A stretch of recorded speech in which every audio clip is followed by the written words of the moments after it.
Hi, this is Randy Randall of No Age and host of the podcast Hyphenate with Randy Randall.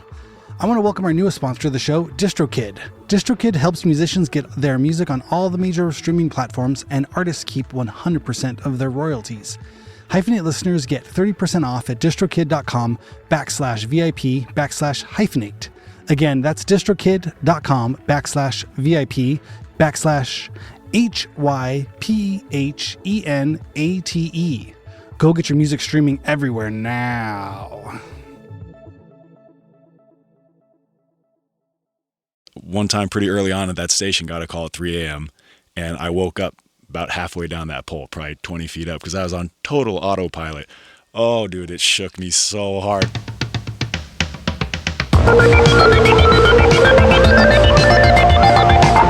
Hello, how are you doing? Randy Randall here. Thank you so much for tuning in to Hyphenate. On today's episode, I have the great privilege to sit down and speak with a friend I've known for quite a long time, Mr. Nate Denver.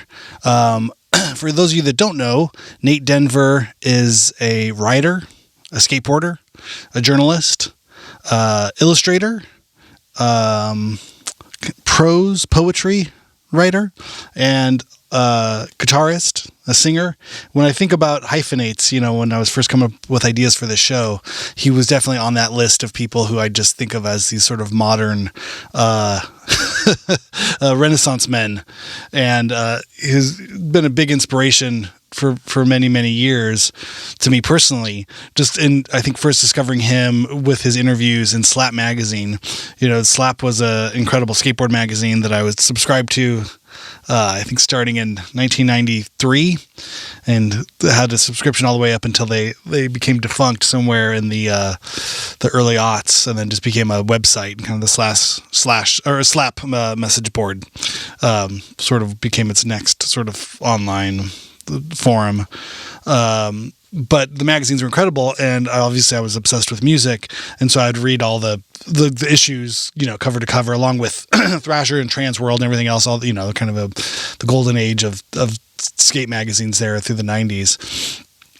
But Slap was the one that I always felt like spoke the most directly to me, and sort of felt very personal and very artistic and very creative. And Nate's music writing was always a big part of that. I always felt like he was having fun and always super respectful, of the people he interviewed, but also made it, fun to read, kind of a fun experience about, just the way he described the music, the way he interviewed them, the questions he asked. It always just felt like, you're getting an inside peek to a whole other world. And I think that's one thing I always really liked about Nate's music as well. His band, or his music project was called Nate Denver's Neck.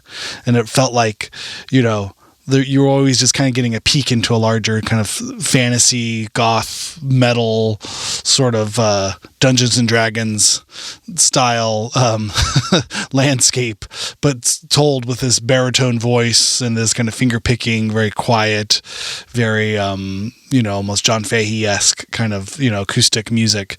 But it was, it always just felt like a fully realized conceptual project. And that's what I always really loved about Nate's music. And then you meet him in person, I finally got to meet him. He was just the sweetest, nicest guy. And early on, No Age, on our 7-inch for, I think it was Eraser off of the Nouns record, their first record for Sub Pop. We did a B-side of like 3 covers, and one of them was Nate's song. Just Walk Away. What was it? What was the name of the song? I'd have to look up to see what the title was. But it was Don't Look Back, Just Walk Away. I remember the song, but I'm assuming that's the title. The Throwing Bodies on the Stack. It was something that Dean and I were obsessed with, just listening to in the van. You just kind of get on a kick of just want to like put it on again. When you get in the car for a tour, like we're getting in the van, like what are we going to listen to? And we found ourselves, constantly going to like Nate Denver, Amps for Christ, Smog, Squeeze, Captain Beefheart. There's a lot of early stuff that just became tour van staples. And yeah, Nate's incredible. I mean, you'll hear in a few minutes, but yeah, please go support Nate and all of his cool artistic things. Get a sneak peek into the fairy world of goblins and demons and things, all sung in a very sweetened way. You can go to natedenver.bigcartel.com. That's his store. You can also follow him on the Instagrams at Nate Denver. It's just like it sounds, NATEDENVER, and there he posts songs, skateboarding, fun stuff.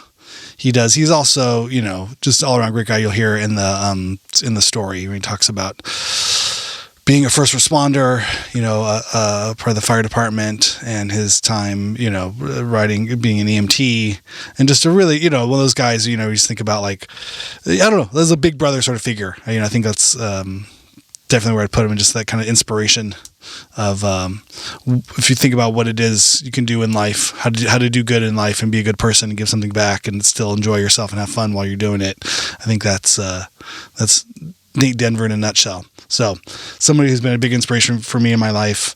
And, yeah, I'm happy to share this conversation. Thank you, Nate, for coming in, making the time, and sharing all your great stories. I mean, it definitely gets emotional in there. Maybe there's a trigger warning in here. Just anybody who's feeling a little emotional. It's not a bad idea to kind of have some tissues with us. It's but nothing specifically sad. Just sort of life stories, I think, is how it sort of felt. That he's laying down some truths of life and death and birth and everywhere in between. So here it is, Nate Denver.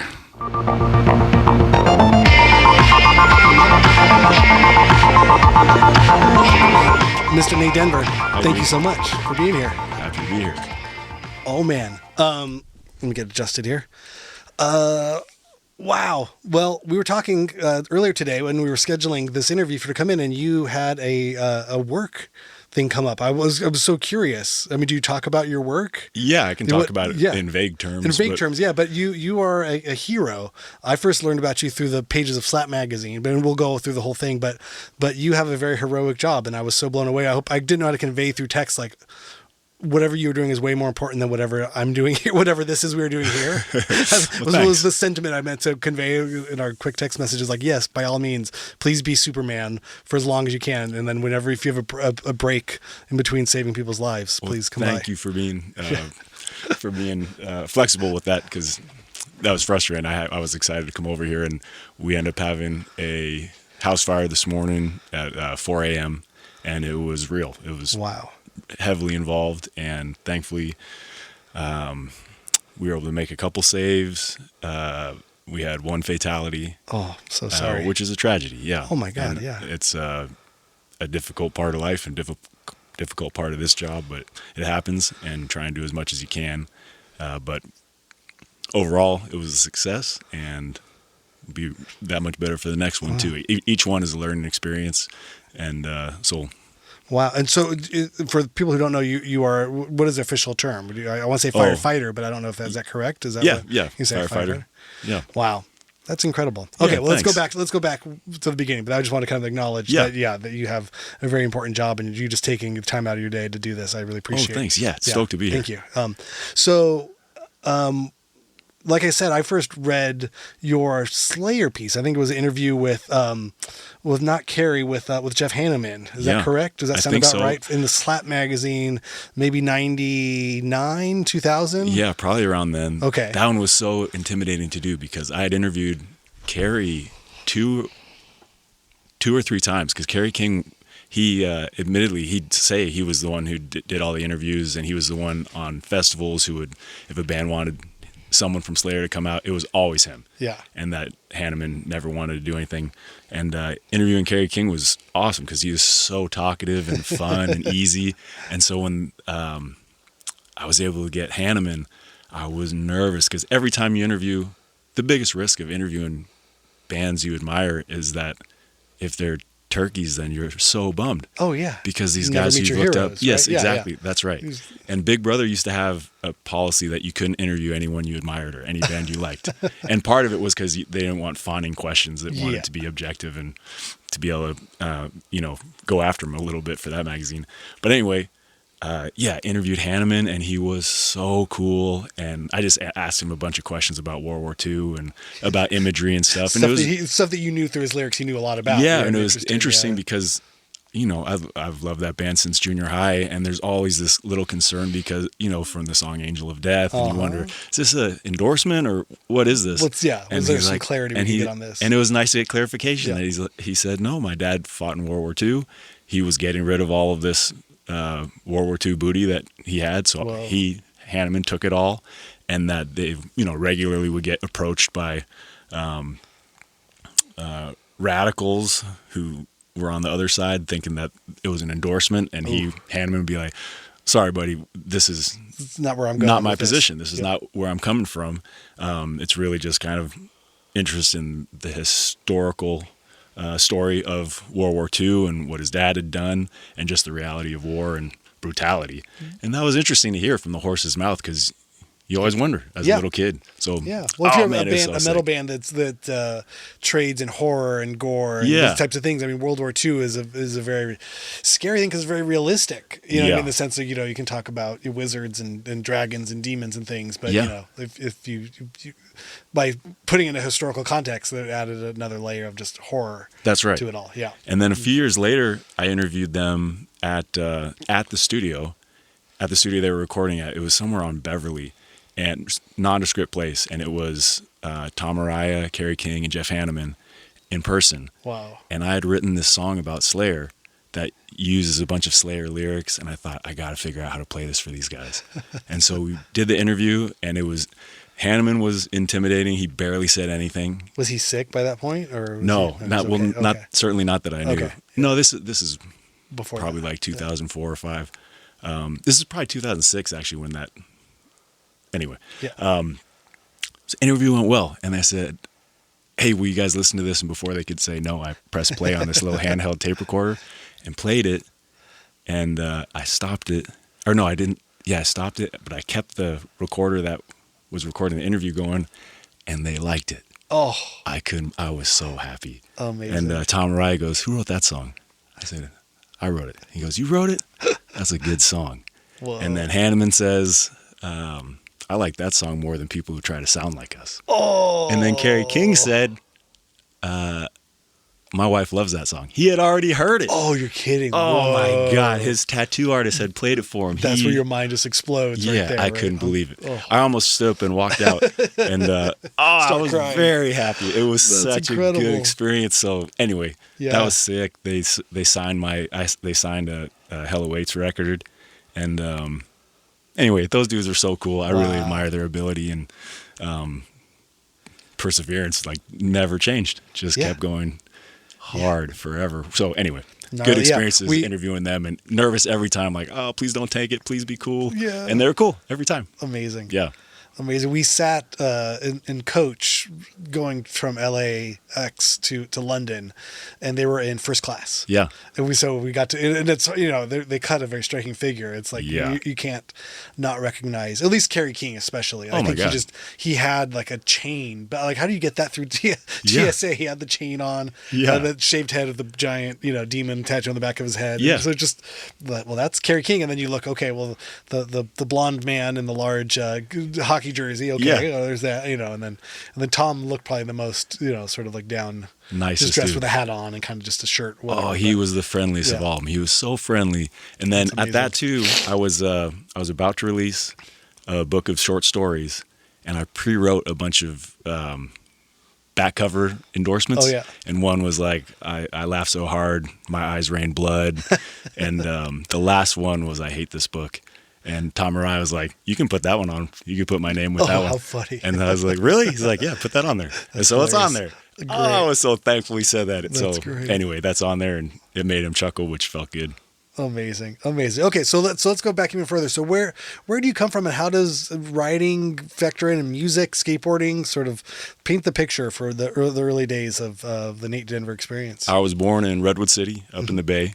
And we grew up in a town called Los Altos, which is between San Jose and San Francisco, and grew up doing lots of sports. Started skating after Back to the Future. Oh my so God. 86 or 87. Well, that was the influential. That was the inciting incident. You saw Marty McFly. Yeah, my cousin Dirk in Florida, he knew Monty Nolder. Oh wow. And so he would tell me about Monty Nolder, and he told me about Rodney Mullen and all these Florida dudes. So I was interested. Freestyle. Yeah. But then saw that, and I was like, I've got to get one of these things. You know that Burger King is right here. Have you been in Burbank? No, really? Yeah, you can go to it. It's right on not Victory, but it's right off of I'll show it to you on the map. I drove by it. Yeah. And I've eaten at it. I've eaten this Burger King. I have a veggie burger now. The Impossible Whopper. Okay. So I've been in there, but it's I looked it up, and it's like he's holding onto the back of the truck as it pulls out, and you can there's people that go around with photos on Instagram, and they see the place, and I was like, that's the Burger King in Burbank. Yeah. It's amazing. Yeah, I would love to see that. So my cousin had given me this GNS fiberglass board. Oh wow. And then my mom was dating this guy who's kind of a turkey, and he was telling her to get me a board at Sears or at Price Club. Nash. Yeah. Nash and my mom's so cool. She thought, I think those aren't very good boards. And so she went to the skate shop. There was one in our town called Sports Loft. And she got me Jeff Kendall graffiti deck with Indies and OJ2s. She got me a great board. Without you knowing it. She just picked out the dopest birthday board. Setup. Well, I'm sure she asked the kid behind the counter. Probably, yeah. Put it together. That was, birthday setup. That's the best. Oh, I worked at a shop, and that was the best when a mom would come in and be like, what, I'm looking for my kid. What do you want put together? And that's kid in a candy shop. Like, oh, here's what you need. Yeah, it was the best. Great. So she got me that, and then that was a Santa Cruz board, and we were in the Bay, and most of my friends had Powell boards. But Powell was in Santa Barbara, which seemed way too far, like maybe not trustworthy because it's too far away. Yeah. So my next board was a Rofscop, and then Grosso. Just thought Santa Cruz was probably most trustworthy, being geographically close. Right. Well, and those were days of very tribal sort of sort of things. Yeah. Bay Area was its own thing. Yeah, totally. Yeah. And so anyway, skating was my favorite thing, and then in 6th grade, I stopped skating to raced BMX for a couple years. And then just back to skating, and then just for the timeline, I started playing guitar in 7th grade and just really wanted to learn AC/DC songs. And again, my mom's so cool. She knew that a kid down the street had gone to Berklee School of Music. Oh, wow. And she called his parents and asked if he would show me how to play guitar. Oh. And this dude, Jeff Stanfield, the coolest shredder guitar player and a great teacher, and I didn't practice. I would just monkey around. I wish I had listened to him more, but anyway, that's how I started playing guitar. Yeah. That's great. So anyway, kept skating, played sports and stuff too, but really loved skating more than anything. And then when I was always enjoyed writing. When I was 15 or 16, sophomore year in high school, my mom and I moved to Colorado.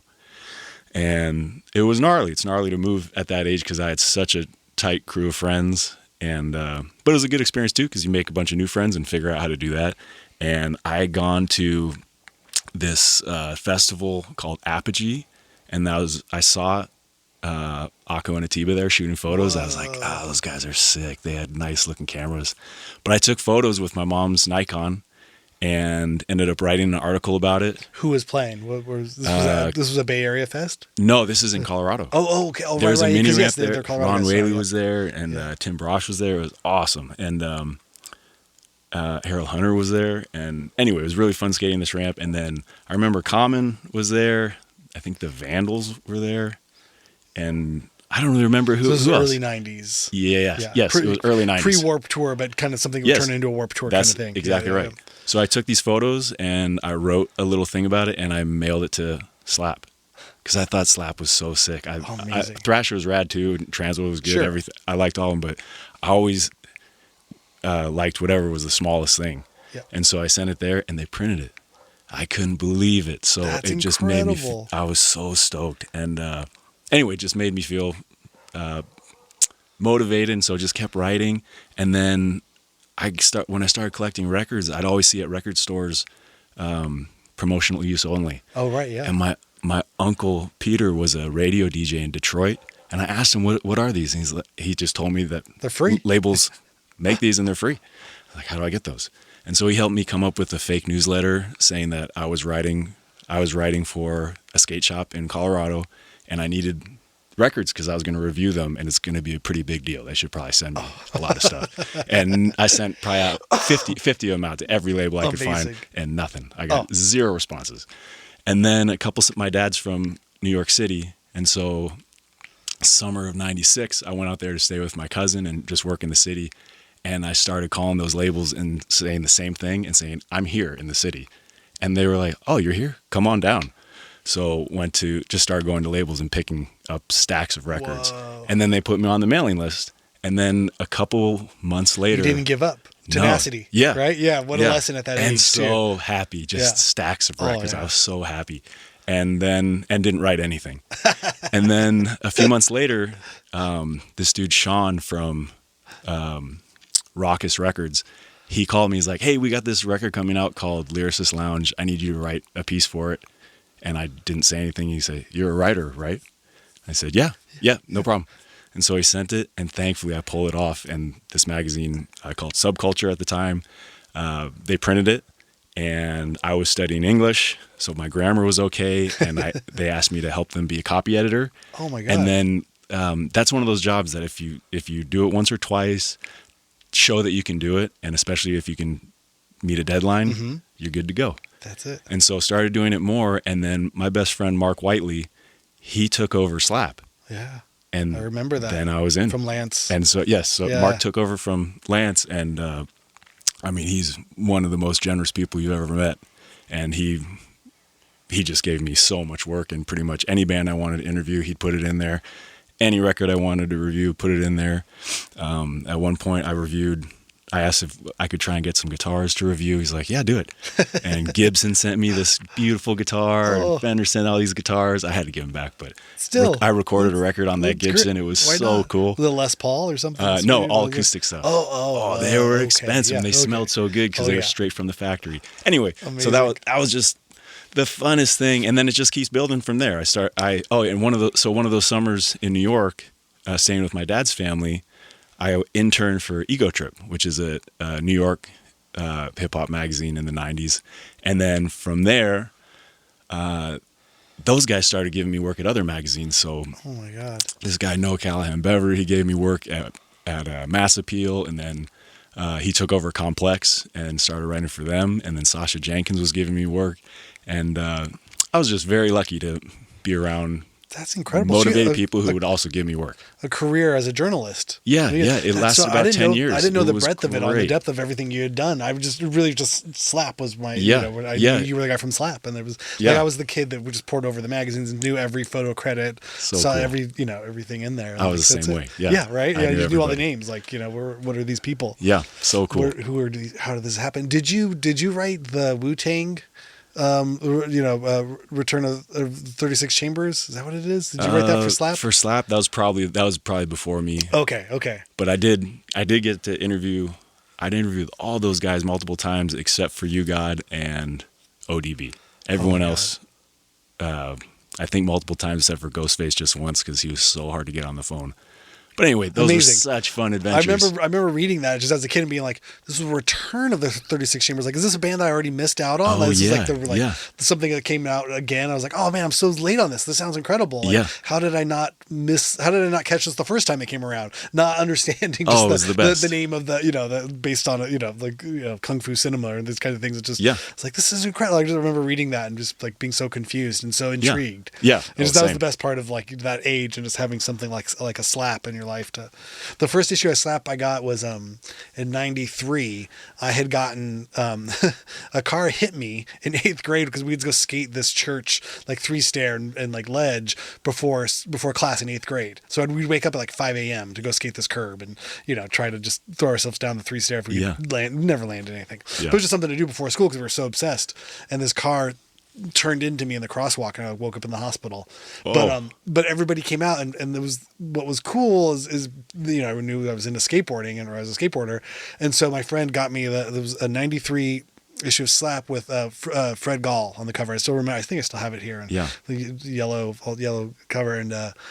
And from that day, I was like, I filled out the little thing while I was just hanging out at home. I had the week off of school, or I don't know, some time off of school to recuperate. I sent in the subscription card and just kept that going for about, 15 years. Yeah, same here.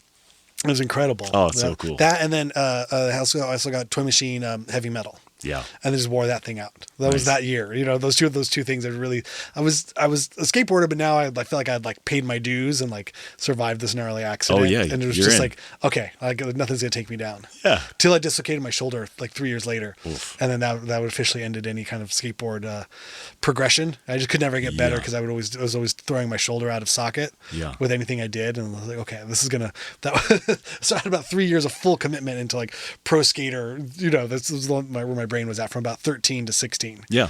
And then I just had to then think in a lot of ways, those are the funnest years. Think a little bit more about guitar. Like maybe this guitar is going to work for me better. And so that's where I pivoted. But yeah, totally. Those are the funnest years skate wise for me, 13 to 16. God. Those were the best. So much fun. Sleep, so many adventures. Everything was skating. Yeah, everything. Yeah. That's incredible. Okay, so journalism was really the push, and you're skating at the time, and you're playing music, you're writing songs, you're playing songs? Only didn't skate those 2 years when I was racing BMX, and the rest of the time just skating and also playing sports. And but then Mark Whiteley and I and our friend Charlie, that was the first band I was in. We had a band called Buh, and the first show we played was a pre-Jimmy Buffett party for Charlie's big brother, and they just heckled us mercilessly and were yelling play Black Sabbath, and we were trying to play Minutemen covers and other stuff, and they were not into it. But anyway, that was fun. And then the next show we played was 8th grade talent show, and we played the Knife Song from Video Days. Oh my God. And it sounded so good, but we were all too timid to sing, so it's just an instrumental. But it sounded good. I have it on VHS. It was awesome. I wish one of us had done some singing though. But anyway, that was fun. And then just kind of continued with guitar. And when we moved to Colorado, I joined the jazz band, but didn't take it too seriously. And then just sort of noodled for a few years. And then I think right before I moved to SF, which was in 99, I started getting really interested in guitar and started playing a bunch. And then shortly after I got there, met Paul Kostouros and Bob Linder and Pete, the drummer from Total Shutdown. He and I went to college together and moved to San Francisco together. Oh. And then we started this band called Total Shutdown. And that's like a noisy punk band. And then Zum put it out, right? Yes, we did a bunch of stuff with Zum. Yep. I had George we played on. tons of shows with George Chen and Box Leitner. Oh, how fun. And it was so what fun. A small world. Yeah, totally. Yeah. And then I started a solo project called Nate Denver's Neck, and just started recording that stuff. And it's so easy doing a solo project because there's no one else. You don't have to rely on anybody else. For better or worse, it's all on you. The only problem is there's no dissenting voice either. So that's the benefit of playing shows is the audience's dissenting voice. You go, oh, that's terrible. And that was okay. They'll let you know. Yeah. But anyway, it made it so easy to release stuff and go on tour and stuff. But while I was doing that, again, Mark Whiteley from Slap, he called me one day and he said, hey, dude, the Dirty Three put up a thing on their website saying they're starting an offshoot label and they're looking for demos. Oh, my God. No way. I love the Dirty Three. Yeah. So I sent them. I already had this tape that I was just giving to friends. So I mailed it to Australia, and I got an email from Mick Turner, the guitar player from Dirty Three. What? He said, I want to release this. I couldn't believe it. Oh, I had no idea. I was very stastoked. Yeah. And so sent it, and the coolest dudes. And so he flew me out to Chicago to play a show, play a show at the, what's it called? Empty Bottle? Empty Bottle, yeah. Empty Bottle. Yep. First strum of the guitar, break the E string. Like, oh man! At the time, I was playing like dressed like the Grim Reaper, so I had like all this gear on. But I was playing so much, I changed that string quickly. That's great. Yep. Didn't have to interrupt first song, so I just started over and went great.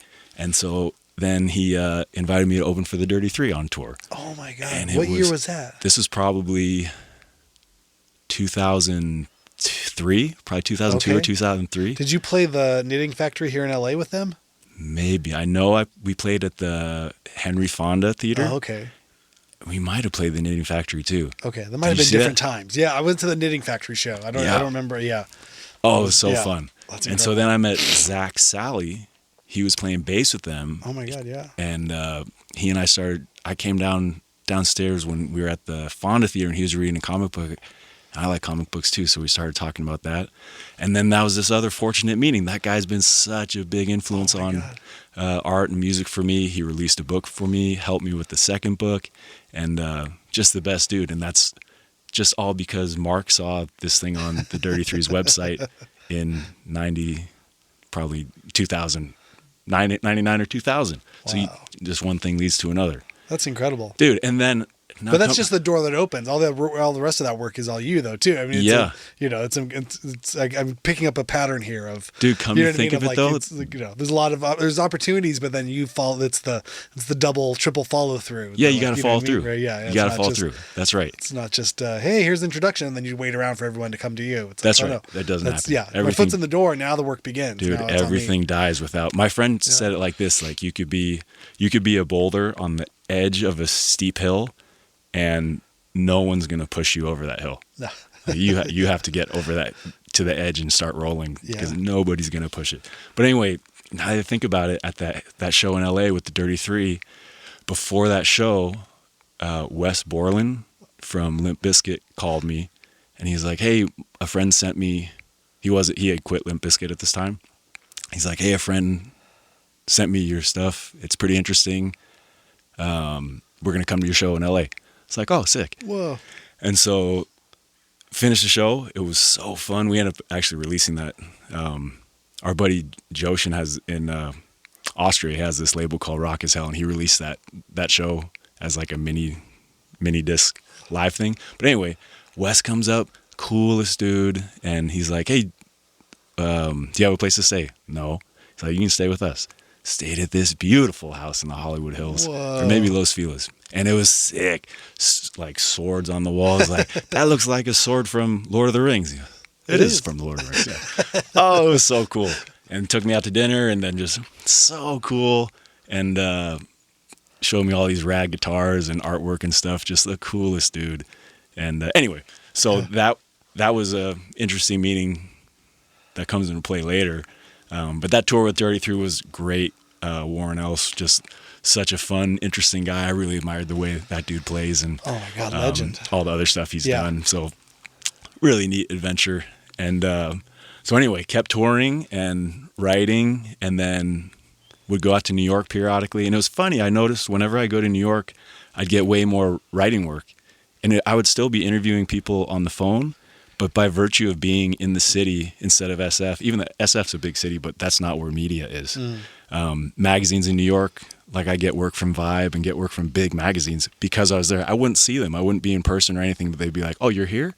And I get more work. Wow. And so in 2004, Wes Borland calls and he's like, "Hey, dude, my friend needs a roommate if you have ever thought of moving down here." I was like, yeah, I kind of do want to move. In LA? Yes. Yeah. Because I'd spent a bunch of time in New York from my parents being from there and had been living in San Francisco, and I did feel like I wanted to change, and kind of for no reason I said, yeah, I'll move down there.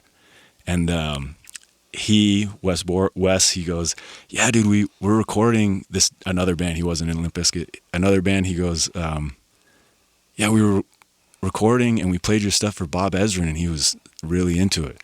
Bob Ezrin produced The Wall and a bunch of Alice Cooper stuff, and I tripped out. And anyway, he was like, "Yeah, I think we're going to try and release your stuff on our imprint." I was like, "Oh, here we go." Whoa. And that didn't happen, but still moved down here. But you're in the mix. Yeah, in the mix. I was like, "Oh, this is fun. Like, what an adventure." Yeah. And anyway, moved down here, and same thing, because I was down here, Complex, which was getting bigger and bigger as a magazine, they just started assigning me the coolest stuff. And that was the difference. Like Thrasher and Slap, I would propose, "Hey, do you want to interview with Slayer? Do you want this with Wu-Tang?" And they'd be like, "Yeah," or "No." But for the bigger magazines, they'd assign it. Okay. And so get down here, and those guys would call me with the coolest stuff. They'd be like, "Hey, dude, do you want to interview Seth Rogen and the RZA together?" I'd say, "Yes." Yeah. And it was so fun. It was so interesting. Incredible. And so got to do all these fun interviews like that. And at that one or maybe another one, they had like a Dodge Viper for the photo shoot. And the editor, Noah, is from New York, so he doesn't drive. And I was like, "What's up with this thing? Can we drive this?" He's like, "We can do whatever we want."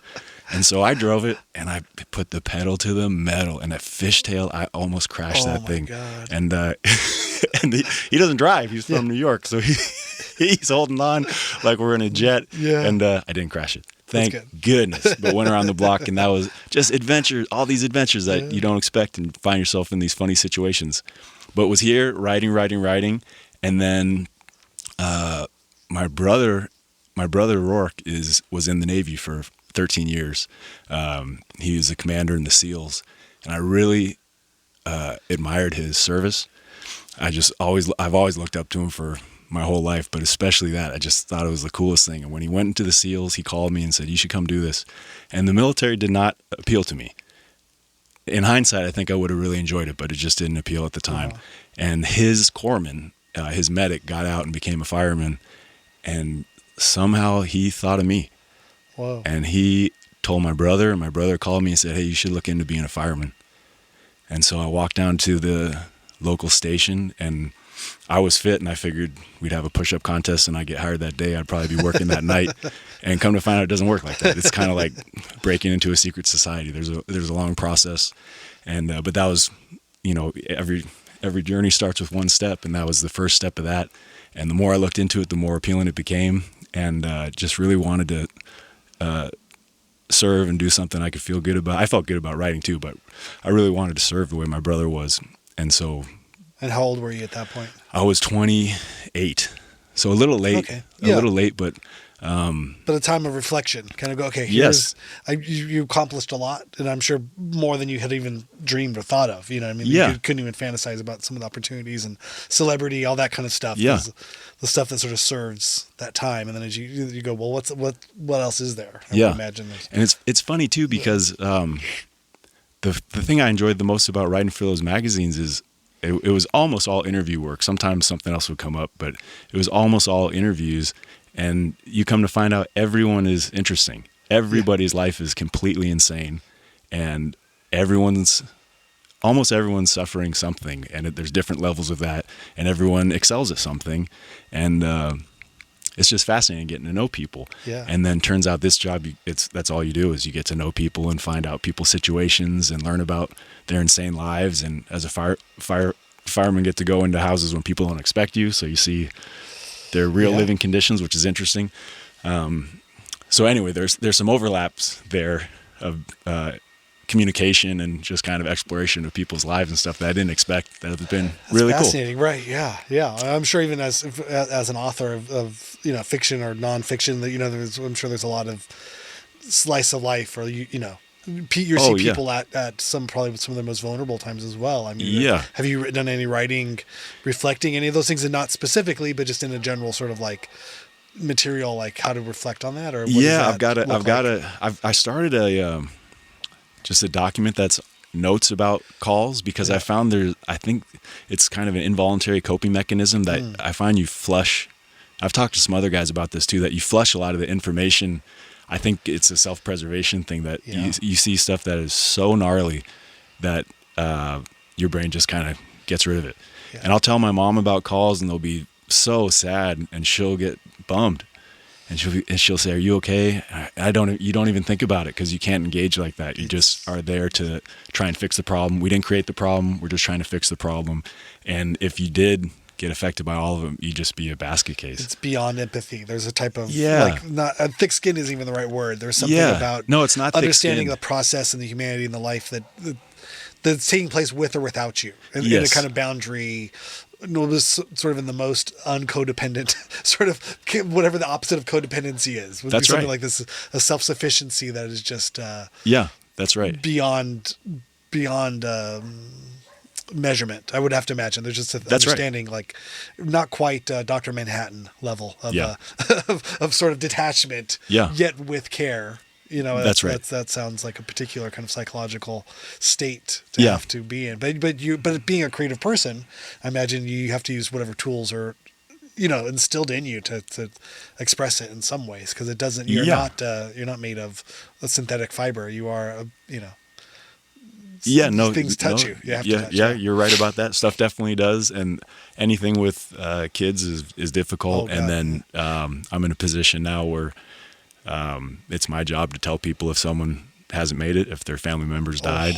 And that is tough because that's an eye-to-eye, a face-to-face, eye-to-eye communication that you can see they're hurt. They're devastated, and you're the one delivering that information, and that's not fun, but it's important that someone communicates it, and it's a gift to be trusted with that information to try and do it in a way that hopefully gives them some comfort or at least some certainty that we did everything we could. So that. I mean, what a skill set that is, though, too. And you have to, I imagine, with time and volume. That's not the right word, but the amount of times you do it, you develop a skill and a certain sort of empathetic delivery system. That this is not information that's related to anything that has to do with the information itself. The information isn't the thing as much as it is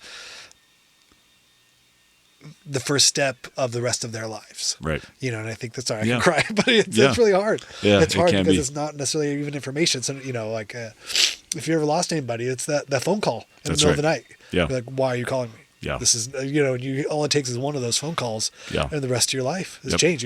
People don't call like this. Yeah. What is happening here? What is the context of this, piece of information about to be given? And I imagine people know before you even say anything.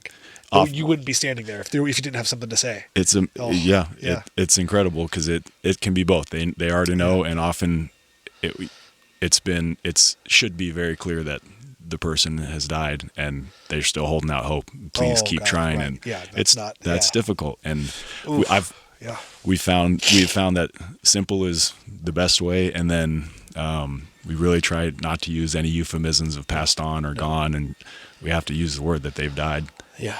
Because it has to be clear that there's not any hope left, and that's a difficult thing. And it's not. I don't want to make it seem like it doesn't affect people, because it does, and a lot of people in this job and in law enforcement are hurting a lot more than the public knows. I think it's because of, there's bravado and a tradition of not talking about that kind of thing, and gallows humor after calls to deal with it. And we've got release valves take many forms. Yeah, that's right. That's right. And it turns out our suicide level is twice that of the general population. And that's something we're really struggling with. And our department has something called peer support.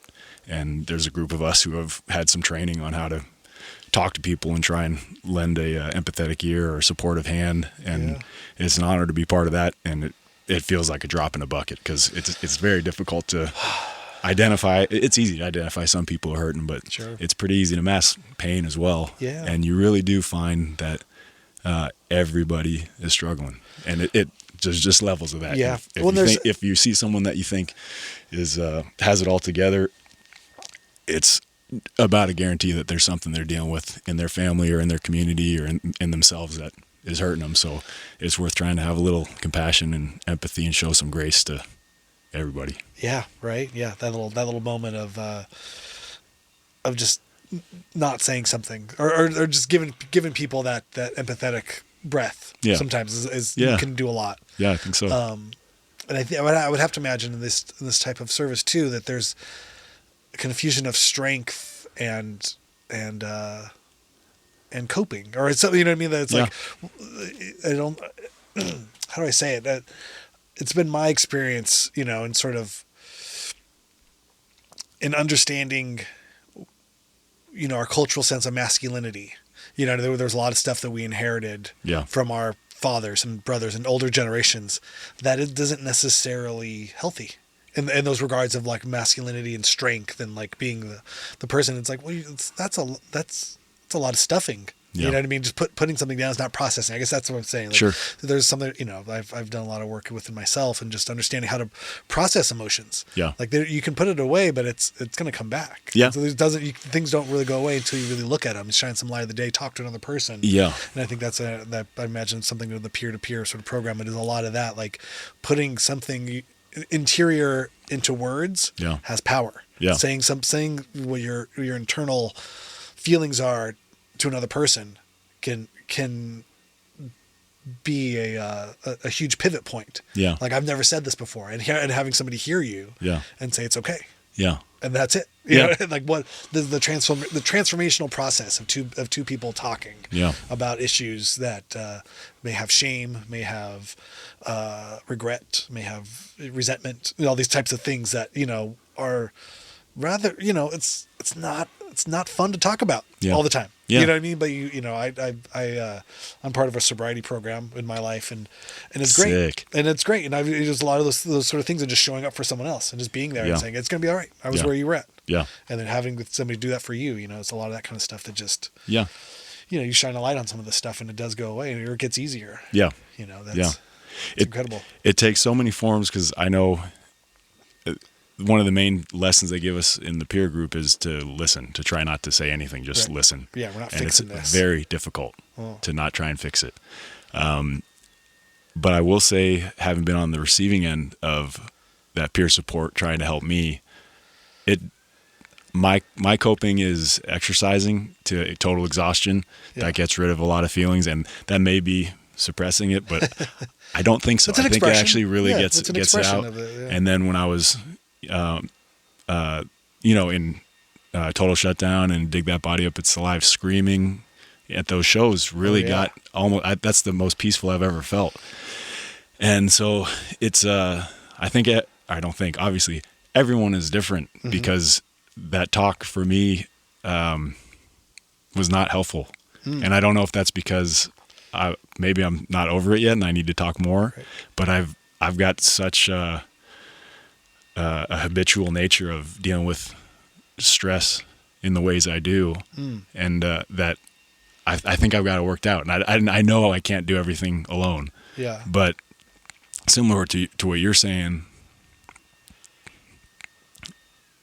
sometimes you need just to be heard, but I think sometimes you do, for better or worse, have to figure that stuff out on your own. My brother and I were in Al-Anon meetings when we were little. Oh yeah, yeah. And dude, it was so gnarly seeing what other people were going through. And similarly, this job shows you see so much suffering that it really contextualizes your own life, and you go, oh, dude, I don't have any problems. But then that's a negative too, because then you're dismissing your own issues. Can't compare. Yeah. Yes, and I think that's a problem that a lot of us have. And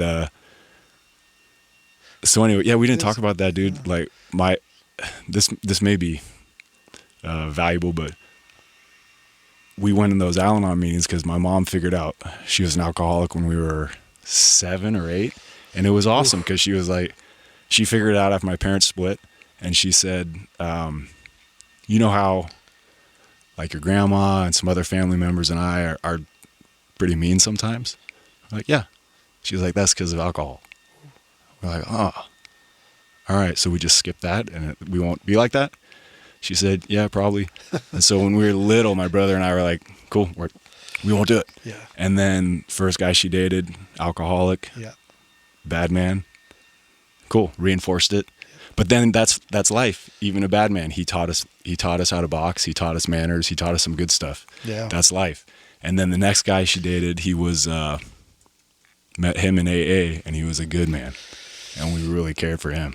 And then he relapsed, drank himself to death, reinforced it. Oof. And so through all of those, you figure out these coping mechanisms. And because we weren't using substances, we figured out, from our perspective, healthy mechanisms of just like, okay, let's go to exhaustion for whatever it's going to be. If it's running, biking, skating, push-ups, whatever it is. And my brother's a monster. He's like he is the strongest dude you've ever met, and the nicest guy. He's like the gentlest, sweetest guy ever. And so anyway, yeah, it's tough. Time will tell. That can go a lot of ways. Time will tell if that's good or bad. Yeah. Well, you know, even having a judgment call on a lot of the stuff, it's so black and white in the regard of like how one does one to another thing. I've witnessed people, you know, in recovery programs where being there for other people is just a way to not deal with their own issues. Yeah. Showing up for, and it's a very hard thing to really kind of to talk about or parse out, because you want to be a service. You want to be helpful. That's not a bad thing. That is a good thing, right? That's where the judgment kind of stuff gets blurry. But when it's to be of service to the point of, well, you're not handling your own shit. Yeah. You know, you got to take care of your own house in order to be able to show up for someone else. You know what I mean? If you're masking your own issues by saying, but I'm so helpful. So look at all these other people I'm helping. Yeah. And it's like, well, okay, but what about you? Where are you at? And I think there's a lot of that, like putting your mask on first sort of stuff, and not in relationship to anything specific, but I just think I've seen that within the recovery community. And it's a lot of, it's just a lot of responsibility. You know what I mean? And I think that's one of those kind of things. And what is in a word like responsibility can mean a lot of things to a lot of people. Yeah. But when I say it, I think I mean it in self, keeping your own side of the street clean. You know what I mean? Like, hey, I can take responsibility for any of my actions. I can speak to that kind of stuff. You know what I mean? And it's not necessarily taking on the world, because those aren't yours. That's not your side of the street. Yeah. No matter what you do, you know what I mean? You really only have yourself to answer for. Yeah. And so there's a lot of people you can care for, but it's not yours. It's not your burden to carry. That's theirs. Yeah, that's true. You can't get sober for someone else.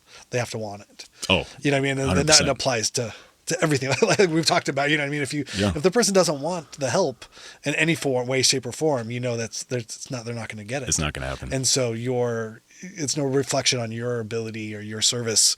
It's theirs. You know what I mean? It's putting a hand out is about as far as you can go, and that can do a lot. Yeah. That's not to diminish that action. Putting a hand out is huge. Yeah.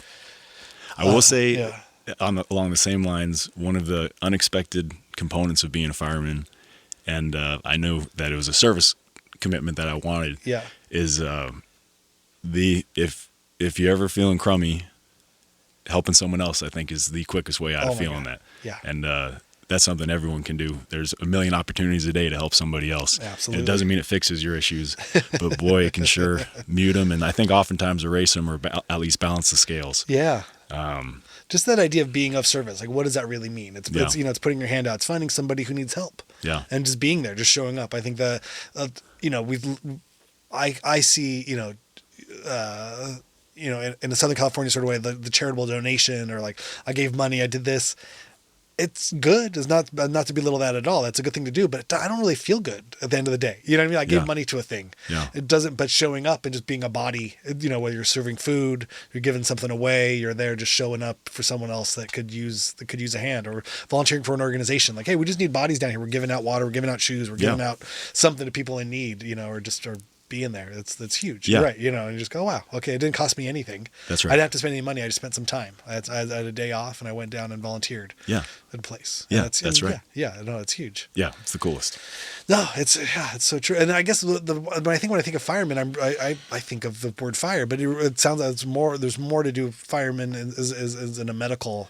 There's a lot of emergencies that aren't necessarily related to fire itself. Maybe that's what fire is the least of it. It's okay. It should be called the emergency department, because we also do floodings. It's mostly medical stuff. We're all EMTs. Someone's having a medical emergency, a heart attack. Some of us are paramedics. They did this, and so it's heart attacks, car crashes. Like I said, floodings at houses. It could be debris flows. It can be just about anything that people call 911 for that's not law enforcement ends up being us. Wow. So you learn many things, and it's extremely humbling, because it's so easy to make a mistake and forget how this works, or just to goof it up. And thankfully you have a team of people helping you, and everyone's working together to try and get to success. So if you fall, they'll pick you up. But it's humbling regularly, because it's just hard to hit the mark every time. Wow. But that's what you're there. But that's what you're there for. You know what I mean? Because if not you, who? Yeah. Who else is going to, that's really it. Like, we don't have a double blind kind of system. It's like we have one net. Yeah. And that goes for everybody and for everything you have. That's right. That's it. You know what I mean? And it's rad, because it's such an interesting group of people from every background. And the unifying, when people ask me how to become a firefighter, the unifying attribute that they all have is persistence. Ooh. It's very hard to get hired. And why is that? Because it's a prized position. It's a job people want. And I think for all the reasons we're talking about, it offers this service component, but then you get to go on adventures all the time. It's all interesting, mostly fun adventures, and even the tragedies are exciting, and you're trying to help fix a problem. Well, and you don't want everybody to be a fireman. You want there's a particular group that has to be a high bar. I understand that as we're talking, right? Yeah. Like, why can't everybody be a fireman? Like, well, no, you don't want everybody showing up to these calls. You want Yeah. a fireman to show up to these calls, and who that person is defined by a large amount of trials, testing, That's right. things that you want that can only the few. That's right. To want, because those are the ones you want there in that corner. You don't want everybody just showing up. Yeah. Because that's So it's that makes persistence sense. that you see in all these people, which is I really admire all these people. It's so cool, and it's interesting to try and figure out where they got it. My brother and I got so lucky with the parents we were given. That they both were so diligent about teaching us good morals, and then just to never give up. Just if you have set a goal and hit that goal, do everything you can, and sometimes you're going to fail. Failure is part of life too. Yeah. But just to keep going, and they're such great cheerleaders for us. We just got really lucky with that. The cards we were dealt there. That's incredible. Do you get to do the pole? Yeah, and all the stations that are more than one floor have a pole. Yeah. There's a couple that have slides. Whoa. There's a station in West Hollywood that's 3 stories. It has a 2-story pole and a 3-story pole. Oh my God! And my second station was in West Hollywood. During your probationary year, you have 2 stations to go to. One for 6 months, second one for 6 months. And during that time of probation, you can't watch television. There are nice lazy boy chairs you can't sit in. You just have to clean all day, present a drill every day, and make sure coffee is always made. You have to wrestle people to do the dishes because they make it tough on you for a year. Wow. And so this station has a 3rd-story pole, and we're on 24 hours. The shift is 7 a.m. to 7 a.m. Yeah. And one time pretty early on at that station got a call at 3 a.m. and I woke up about halfway down that pole, probably 20 feet up, because I was on total autopilot. Oh, dude, it shook me so hard. So from then on, every time I go left hand on the pole, right hand on the pole, I'm going down, and then slide down, and never fell. But dude, waking up on that thing was sketchy, because you wake up from nothing and have to go 100% to fight a fire, or if it's medical, to do a medical. And we have so many reps with medical calls that it's all algorithms, so you know exactly what to ask and how to get through that, and you're just solving problems. I mean, sorry to interrupt, but I just think as a dad at 3 a.m., I get a call from my wife that one of our kids is throwing up in the thing.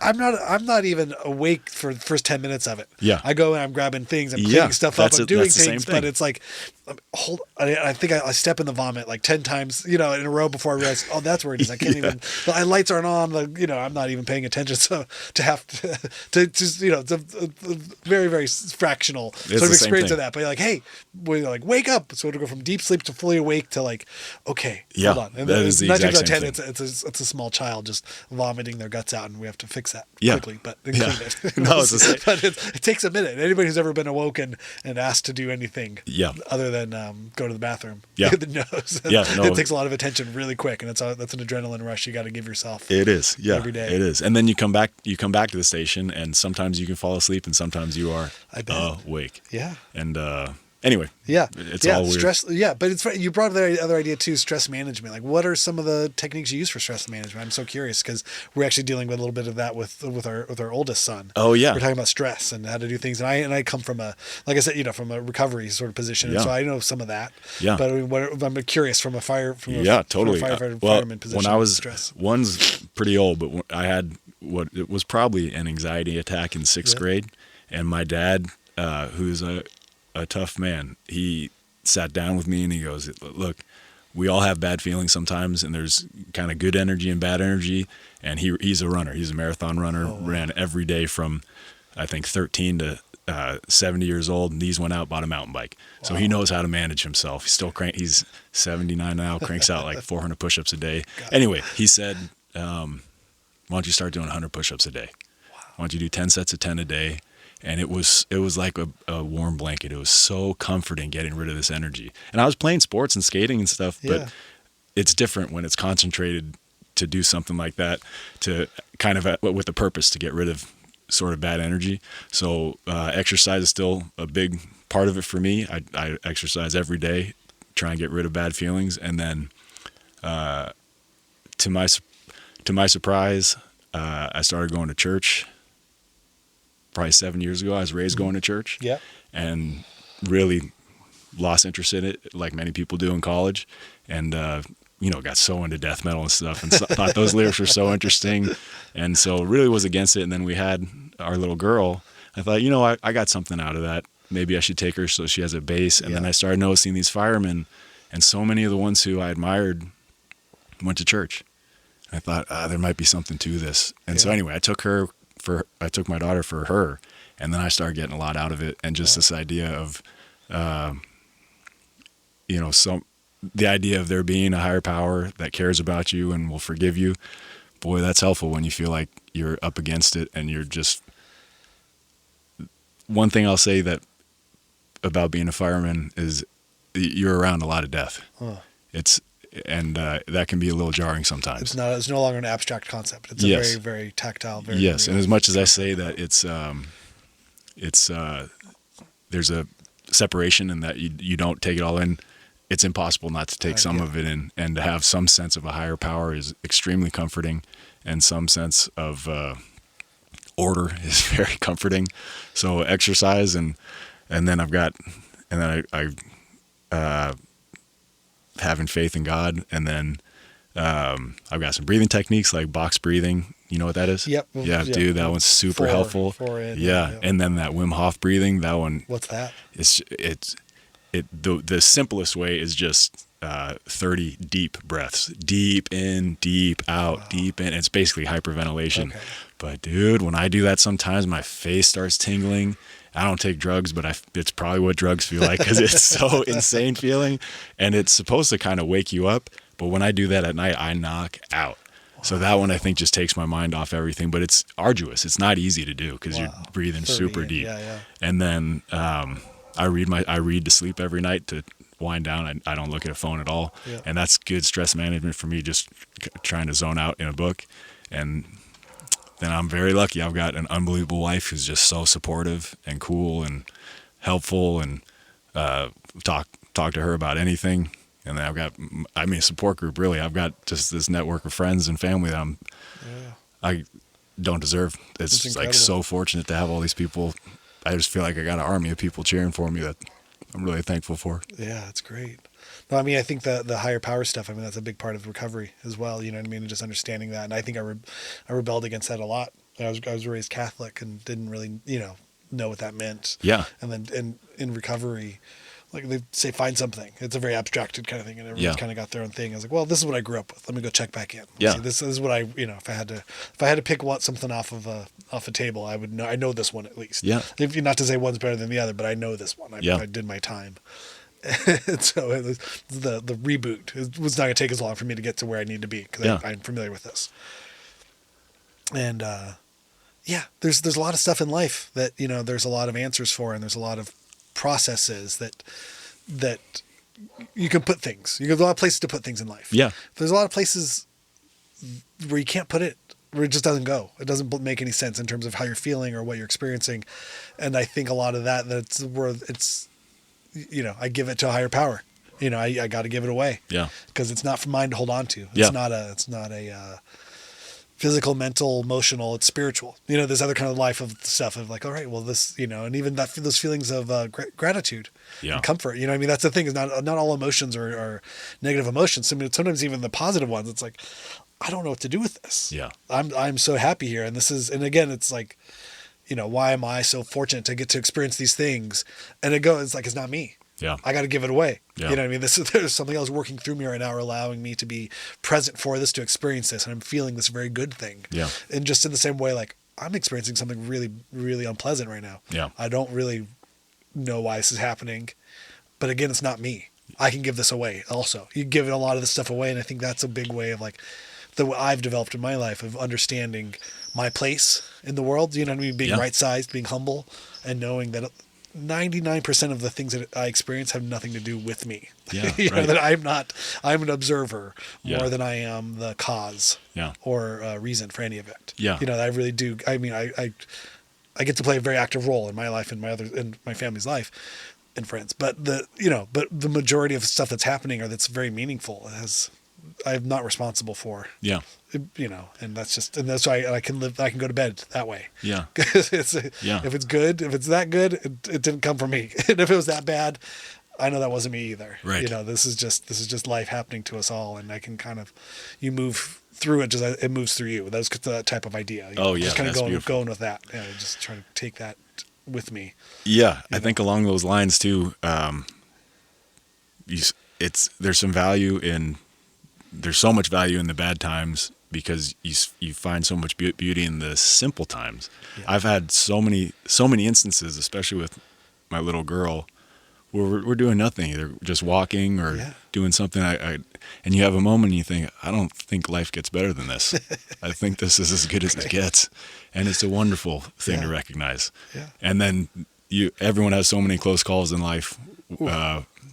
We're all so close. That really becomes immediate too with this job. You just see a short time. Death, and life can end like that all the time. And that every time I go home, I'm happy. This is our time. Yeah. This is what we got. Let's make the most of it. Let's enjoy it. Appreciate it. Yeah. Yeah. Wow. And I try. There's this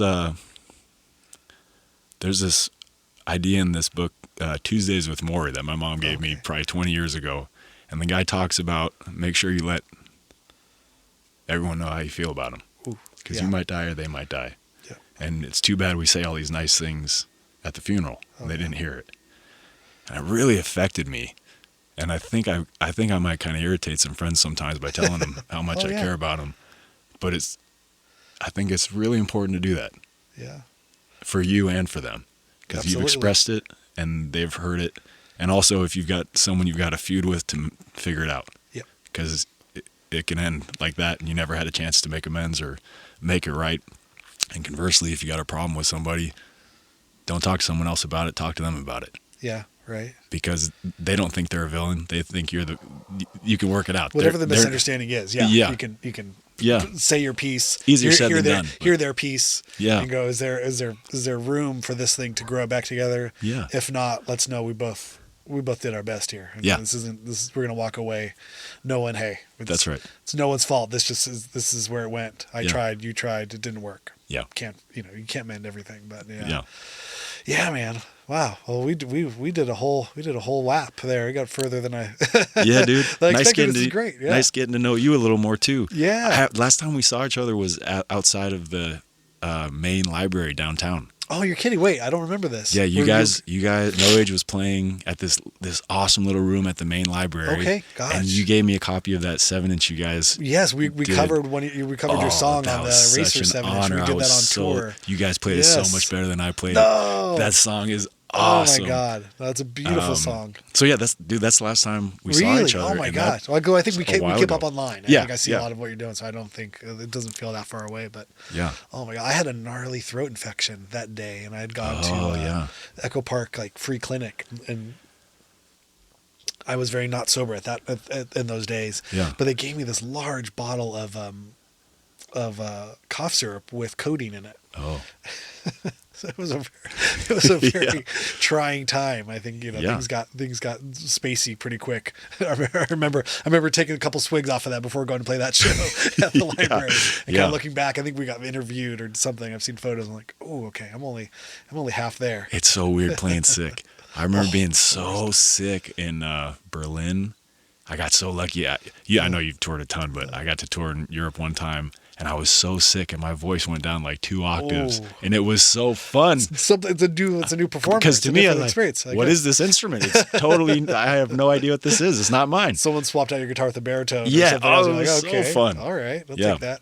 Oh no, I mean, I've done the Fever playing, and we played Long Island City early days, and I was just fevery, and I had a big park on because I was freezing, in sweat. And so I just stayed in the van, just kind of doing this shiver and covered up until it was time to play. I went in, played the show like crazy, still with the big park on, just did the whole thing like this because I was just freezing and shivering, and then right back out and just burned through that fever. Yeah, like all right, I still played the show. Still do. I mean, we've definitely. Yeah, what are you gonna do? Not play it? No, I dislocated a shoulder in Milwaukee the day before we played Lollapalooza. Oof. And had to go in because it was the one that didn't pop out. It was my left one that this was the first time it ever came out of socket, so I couldn't get it back in. The right one was like rubber bands. And by some point, bloop, bloop, I could just do everything. But this one I couldn't go back in because everything was still tight. And then got short cut off all the stuff that you do. And then my very good friend the nurse, when I asked her just to hit me in the head with a hammer, because it's just like I got to go out. She's like, hold on, honey, and just put an arm in there, and she got it back in. I was like, oh, my best friend. Yeah. My best friend I'd ever made on the road was that Yeah. lady who just put my arm back in socket for me.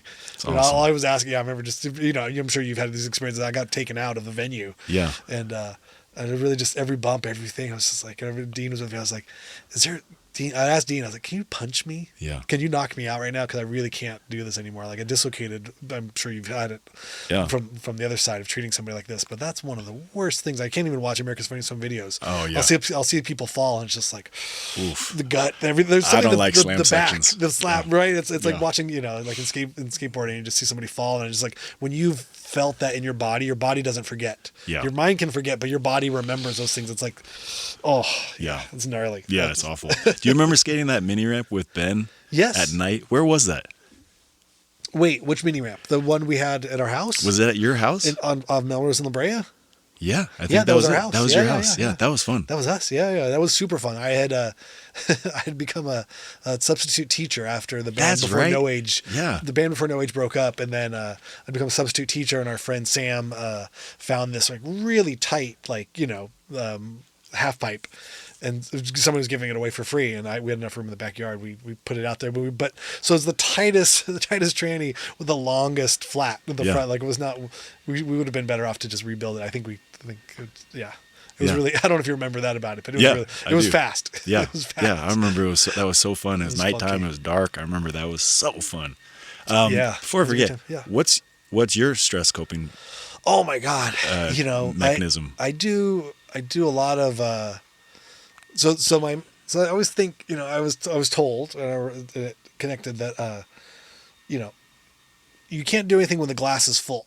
Yeah. So it's important to know, meaning in your stress when you're at full stress level, there's very little that can happen. Yeah. That you can do at that point because you're almost at the point of losing control. Right. That's meaning too stressed out where you can't even control it anymore. That's the glass full. So recognizing when the glass becomes half full, that's the point to start taking action. That's when you get into your toolkit. That's when you can start doing stuff like. Main thing I do in practice. There's a lot of stuff that in theory, but my main practice is I separate myself. I take a walk. I get out of the situation, whatever it is that's causing stress. If I'm feeling stressed, I move locations, change my location. Number one, because it just I'm not fixing it here. This isn't gonna, this is if this is where it's happening, I need to fix it somewhere else, just to remove myself. And it also prevents anything from being said that can't be on, the toothpaste doesn't go back in the tube that way. So I'm really careful of what I say and what I do, especially in those situations. So that's where I feel very strong about removing myself from stressful situations. Number one, because I find, and then within 5-10 minutes, 30 seconds, when I just go, oh, I can breathe. The sun's out. I'm outside. I'm walking. I'm taking a walk. I'm separate. Yeah.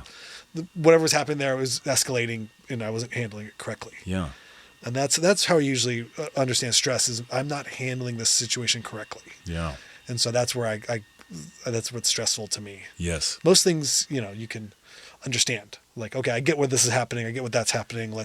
I can see a way through it. Yeah. But when I can't see the way through it and I don't quite know, and I recognize I'm not making it better. I'm actually making it worse. Right. Whatever the situation is. And it's like, okay. So that's usually why I remove myself. I'm like, okay, I'm not going to let this get worse because I'm here if I can. And then it's breathing. But a lot of times it's I try to shorten the amount of time. And I guess more this is stress in the personal sense. I'm very fortunate. I don't have a life where I see a lot like you do. In terms of my day-to-day stress is getting the kids dressed. Yeah. Getting them to eat some food that isn't full of sugar. Yeah. I have a very dad sort of life. So my stress usually revolves around money and kids, Sure. As long as I can. So there's a relative range of stress that can cause. It can cause a lot. Oh, yeah. Absolutely. Anybody who's a dad and anybody who uses money, those can be stressful things, but I keep a short throw on those. You become so vulnerable when you become a parent Oh my God. Yeah. that I think it's the same level of stress as anything else. Yeah. Yeah. But I try to keep it in check. And so that's the most of it. But I was going to say is I try to reduce the amount of time between doing something I don't like and apologizing for it. Yeah. And just try to keep, and it's just in general, and like as a life concept, like mistakes get made all the time by everybody, including myself. And I try to recognize those as quickly as possible, or at least look for the personal responsibility and go, well, what's my part in this? Something happened. I don't like it. I don't like how I responded. Here's what I can take. Here's the way I see my responsibility in this situation. My kid wouldn't put his pants on.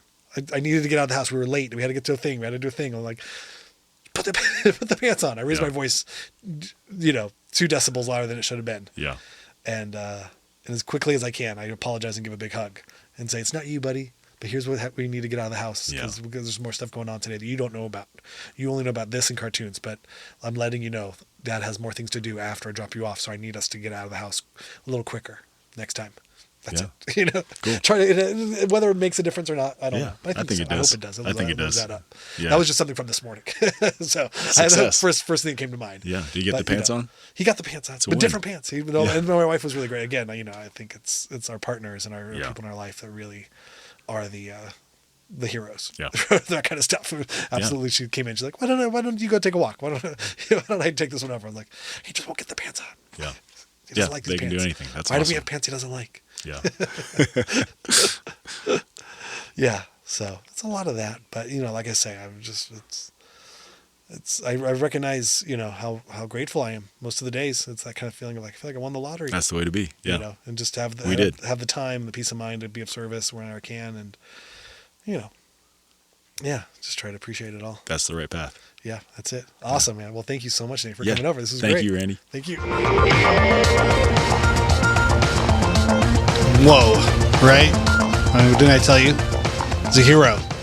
Nate Denver, thank you so much for coming on the show. Thank you, everybody, for tuning in.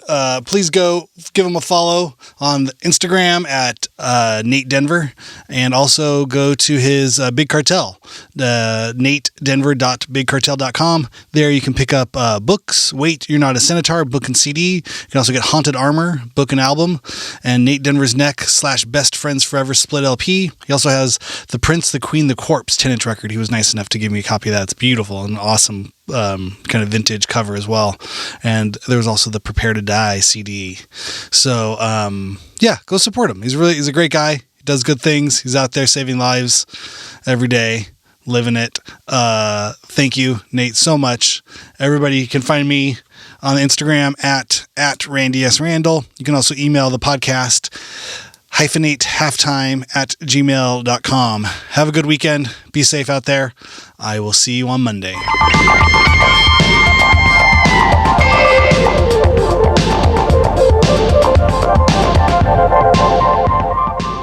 That looks like a sword from Lord of the Rings. It is from Lord of the Rings, yeah.